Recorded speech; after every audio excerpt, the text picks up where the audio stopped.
తోటకూర పులుసు అండి. ఆకుకూరలు తింటే చాలా మంచిది కదా అండి మన హెల్త్కి.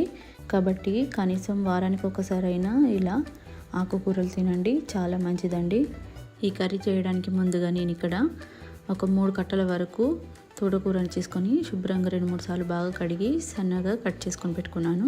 తర్వాత పొయ్యి వెలిగించి ఒక కడాయి పెట్టుకొని ఒక 1.5 టేబుల్ స్పూన్ ఆయిల్ యాడ్ చేసుకొని 1 టీ స్పూన్ చొప్పున ఆవాలు, జీలకర్ర, శనగపప్పు, మినపప్పు యాడ్ చేసుకొని ఒక 5-6 ఎండుమిర్చిని యాడ్ చేసుకోండి. మీరు కావాలంటే మొత్తం పచ్చిమిర్చి అయినా వేసుకోవచ్చండి. నేను ఇక్కడ ఒక 5-6 వరకు ఎండుమిర్చి అలాగే ఒక 4-5 పచ్చిమిర్చిని ఇలా సన్న ముక్కలుగా కట్ చేసుకొని వేసుకున్నానండి. ఇవి బాగా ఫ్రై అయ్యే విధంగా కలుపుకొని ఇందులోకి ఒక మీడియం సైజు ఆనియన్ను ఇలా సన్న ముక్కలుగా కట్ చేసుకొని వేసుకొని ఫ్రై చేసుకోండి ఆయిల్లో బాగా. ఇవి బాగా